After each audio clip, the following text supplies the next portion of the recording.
to Through the Bible. Today we're doing the books of 2nd and 3rd John. We did 1st John at the end of, or the beginning of the summer in June. And we're doing 2nd and 3rd John now. They're so short, I combined them. The Bible Project actually combines all three, Addie. Actually combines all three because they are all kind of written at the same time by the same guy. And 2nd and 3rd John are actually kind of like, almost like addendums, kind of like fillers, like an extra letter to a select group of people, where 1st John is less of a letter and more of like a written down sermon. So I don't know. I'm trying to find if other people think the same, but and some people do. I kind of see these three letters as going together. Like 1st John is the sermon, and it's like the information, and that he wanted passed around to the churches that he was sending this to. And then 2nd John is a letter to either a church or a specific church. And 3rd John is the letter to a specific guy. It's to a guy named Gaius. So yes, we are reading Gaius's personal letter. But that's why they're so different in length. Because 2nd John and 3rd John are kind of affirming. I think it's the expectation is that you read 1st John and get the message. And then 2nd John was some specific instruction and reminding to a church. It's actually it's to a mother, a chosen lady, and her children. So some people think that was a what? Libby. I said that, so. You want me to do it? You don't want to do it anymore, Libby? I don't know, but I can do it very good. I'll do it. Okay, You Georgia. just complained about how bad it was, so I was complaining about how yours was like That's beautiful. How rude. It's right there. You're mean. That's just so. You just shut her down, Annie. That's so sad. Well, that's because she shut you down. Well, you were. So why would you spread meanness? I can take it. Like Arnie, that's what he said. He's like, you don't want to make fun of anyone on the cheese. So, author. Who is the author of 2nd and 3rd John? John. False. It's the elder. John. No, read it. Verse 1. Who is it from? The elder. The elder. Okay, yes, you're right. We believe this refers to the Apostle John, the John that was a disciple of Jesus. How did John refer to himself in the Gospel of John? Does anyone remember? So one of the four Gospels, Matthew, Mark, Luke, and John, how does he refer to himself? Jesus' favorite. You just talked about that. Sort of. Maybe. Yeah, no, what did he say? Yes. The one who Jesus loved. Yes, the disciple who Jesus loved, which kind of sounds maybe a bit humble braggy, like, I'm the disciple that Jesus loved. Okay, that's how you could take it. But there's another way to take it, which I think I prefer, is that he wanted to be known not by his own name, not be like, I'm John the Apostle, the best apostle. No, all he wants to be known is, I was loved by Jesus. That's all you need to know about me. Jesus loves me. Well, actually, Jesus loves all of us. I know, why but like Jesus that's does it. so I could also take it that way, that he is not trying to brag that Jesus loved him more than any of the others. But that's also kind of true. If you look at some of the stories, Jesus often selects 3 apostles and takes them on special trips, like to the Mount of Transfiguration. Who are those 3? Peter, Peter, John, James, and Peter, John. James, and John in the sailboat. Peter, James, and John. Anyway, yes, those are the 3. And then possibly Jesus was closest with John or connected with him on an even Didn't he deeper ask level. him to take care of his mom? Yes, thank you, Livy. Jesus asked the disciple apostle John to take care of his mom, which, we also know that Jesus had brothers, right? James is one of them. Jude is one of them. We're going to read his letter next. No, Jude. Judas Iscariot was not Jesus' brother. But from tradition, we see that Jesus' brothers didn't believe in him. So it's interesting that John doesn't ask one of his brothers to take care of Mary. We are so sidetracked. Anyway, John, yes, got to take care of Jesus' mother. Special relationship. We think that this is John the Apostle, as he refers to himself as the elder. This goes back to tradition that everyone kind of referred to him as. Some people believe that this could be someone else, but we really don't have any strong evidence to believe it wasn't John. But because it's not like John the Apostle, oh, you remember the one that also wrote that gospel, the one that Jesus loved, the one that took care of Mary, it doesn't get that specific. Okay, so these are letters, whereas 1 John was more of a sermon written down. These are definitely letters. What did we say for the genre there? Yeah, we said a treatise or pamphlet, a one-subject kind of sermon about the 1 John. So these are more letter form written as far as the genre goes. The audience of 2 John, like we said, was the chosen lady and her children. Now, this could have been a mom and kids, but more specifically, more likely, was referring to a church and its people. So a specific, maybe small family, like a small congregation. It could be a little legitimate lady, but more likely a church. And then 3 John is written to a guy named Gaius. So Gaius, it doesn't really call him a church leader, but he was a prominent Christian, and he often hosted different traveling apostles and Christians and missionaries, and he's affirmed for that. So I think he would probably be an organizer, but maybe not like a preacher, because he doesn't really give him specifics on that. He talks about thankful for him hosting people. So maybe the church was held in his house, but he definitely hosted different people like John. When and where? 90 AD from Ephesus. We are getting this. There's a reason this is near the end. What happened to most or all of the apostles? They were martyred, okay? Including John, they tried to martyr him. The tradition tells us, not in the Bible, but tradition tells us they tried to poison him, and they killed him with poison, and then he came back to life, and ended up sticking him on an island, the island of Patmos, and banishing him, because they basically couldn't kill him. And he can still be alive today. Jesus said to Peter, like, what if I let him live forever? Anyway, that's possible. But then in John, it says Jesus didn't mean he would do it. He just said he could. That's what John says about that. Thank you for bringing that up. Yeah. It's like because he's banished on the island, basically. It's allowing him to write letters and not just go to them. So this, some people think he wrote these letters from the island, but most people think it was before the island. So I'm going with what most people think, which is 90 AD from Ephesus. So Ephesus, what book of the letter of the Bible goes with Ephesus? Ephesians, good job. So there's a church there, and John spent some time there. Persecution had been so bad, most Christians have had to flee Jerusalem. Many Christians have had to flee Jerusalem. So it looks like that was the case for him too. Main characters, we have John the Elder, the chosen lady, which could have been the church and her children. Gaius, and we have two other guys in 3 John. We have Diotrephes and Demetrius. Okay? Diotrephes was a bad guy.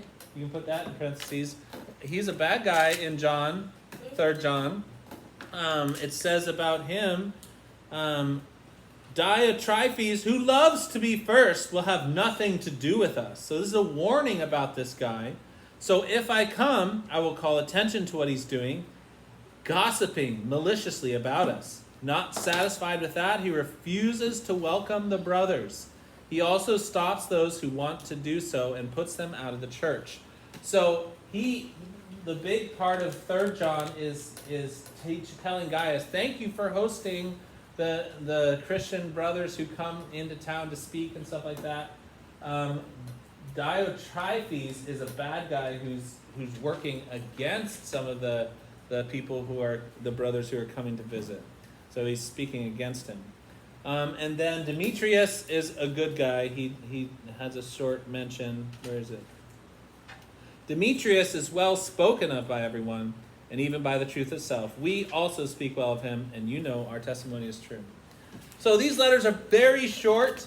They affirm, they're just encouraging, like I said, going with 1 John, the sermon, of like love and light. Like God is love.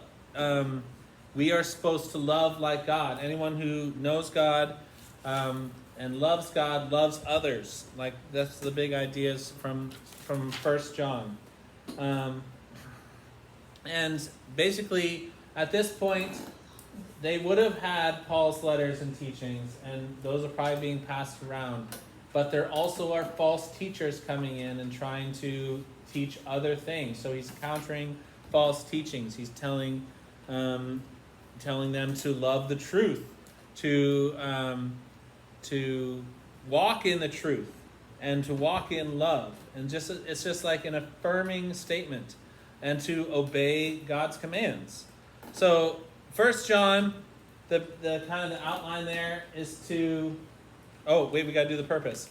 So the purpose of 2 John is basically just emphasizing kind of like just a short reminder, the basics of following Christ, which is to walk in obedience, in truth, and in love, okay?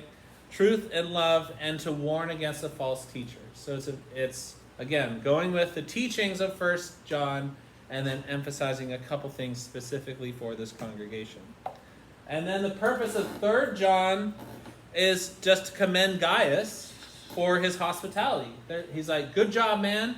We see what you're doing. You're doing a great job. Keep it up. Watch out for that Demetrius guy. No, Demetrius is good. Sorry. Diotrephes. Watch out for that guy. He's working against you.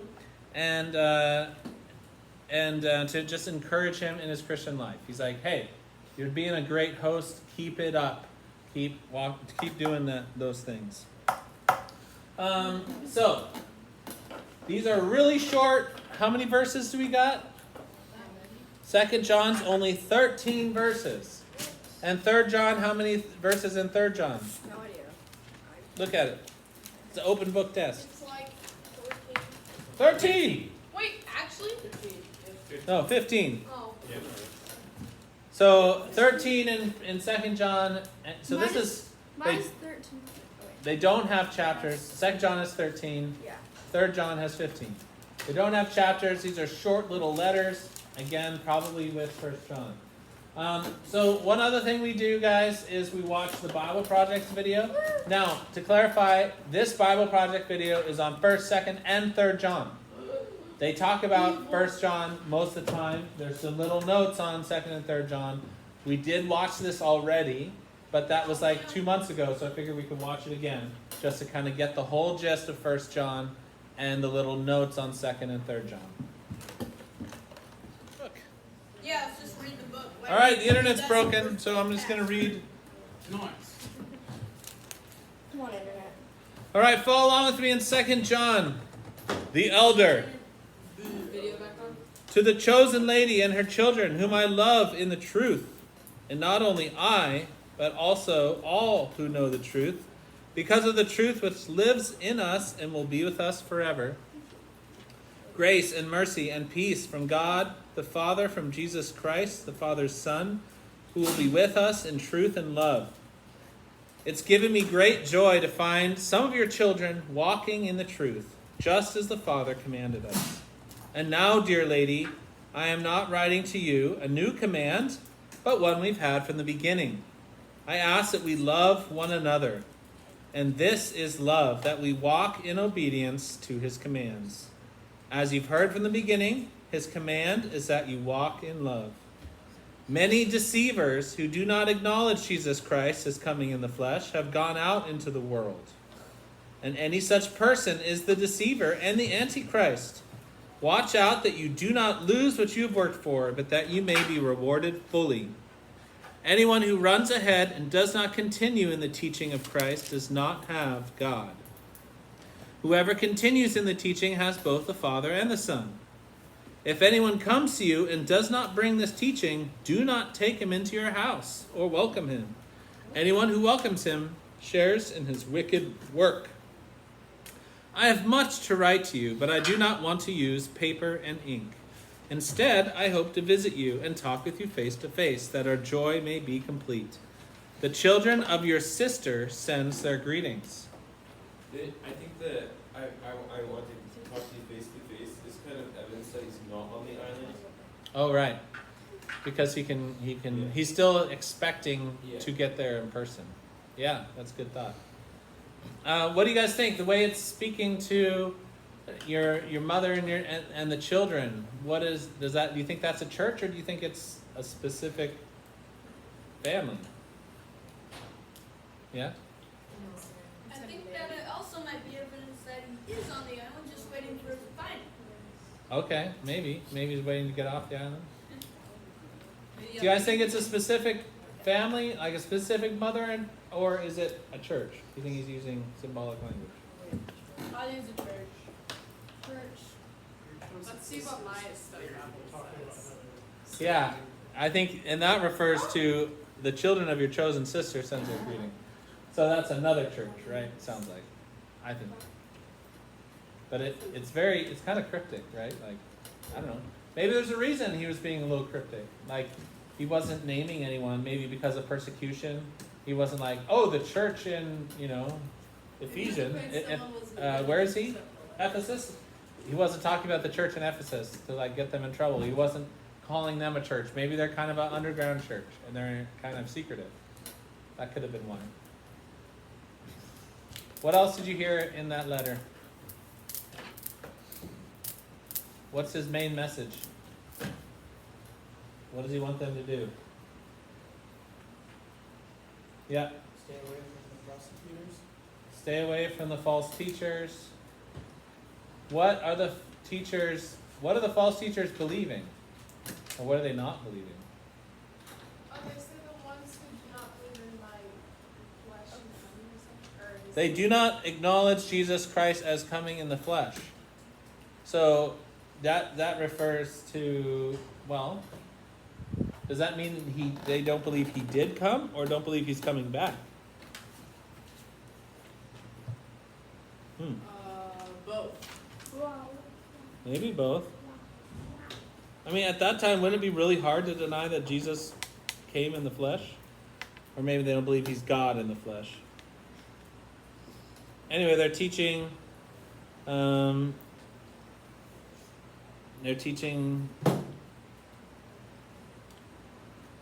if anyone who comes to you and does not bring this teaching that who Christ is, yeah, they're denying Christ in some way and who he is. And that's why, and when we get into the doctrinal statement, some of the things matter a whole lot, like who Jesus is.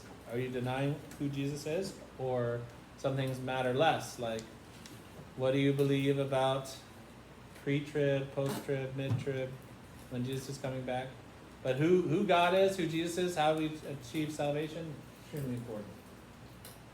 All right, our summary there of 2 John, watch out for false teachers, John's final words, God's children live by standard of the gospel, John's final words. It's kind of a little, not really much of an outline.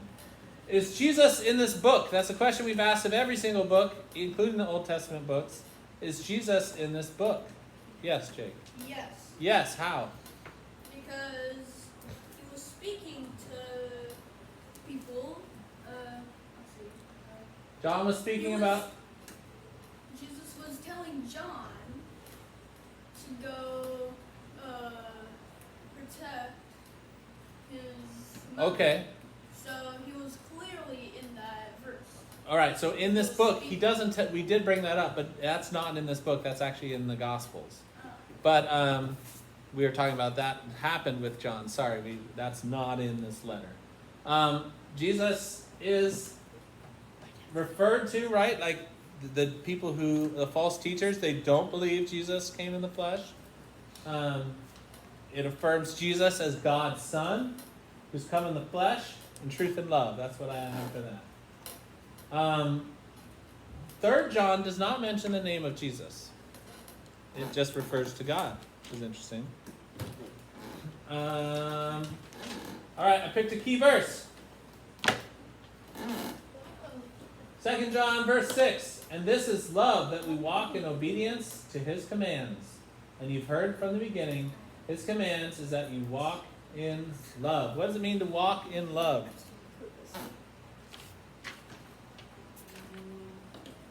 They're picturing your life as a walk with Jesus, and you have to walk lovingly towards other people and towards God. Right. We have love from God. We have been forgiven. So it's like kind of the idea like God has loved us, let's love others. God has forgiven us, let's forgive others. Walk in love. Everything we do should be in love. If we don't walk in love, what's that verse? We are a clanging cymbal or a clashing gong. Yeah. If we do not have love. That's where You can speak in tongues and say amazing things. So if you do it without love, it's worthless. Everything we need to do, because if I'm correcting you, right? I'm telling Luke, hey, I noticed this in you, you need to change this. If I'm doing this and like, I hate you, you need to change. If I'm telling you that way, are you going to receive that well? Wait. But if I tell you in love, like, hey Luke, I love you, I want what's best for you. I noticed this in your life. Could you change this? Could you do this differently?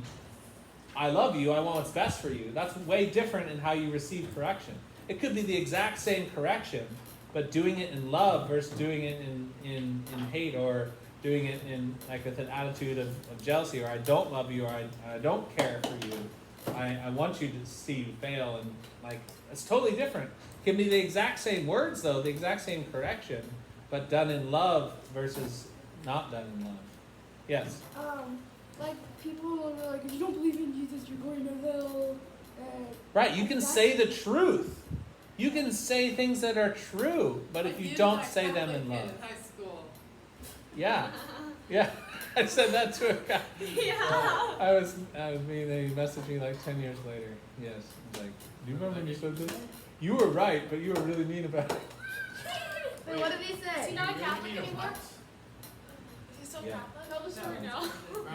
All right. Wait, what was Yes. it? I What want did to you say? This guy, we were talking about our faith, our religions in school, and this guy said, I'm a Catholic. And I said, if you're a Catholic, you're going to hell. Which isn't necessarily true. And that was really mean. And he sent me a message on Facebook like 10 years later. Like, remember when you said this? Like, that really hurt me. But now I believe you. No, he had left he had found true faith and left the Catholic Church. Oh.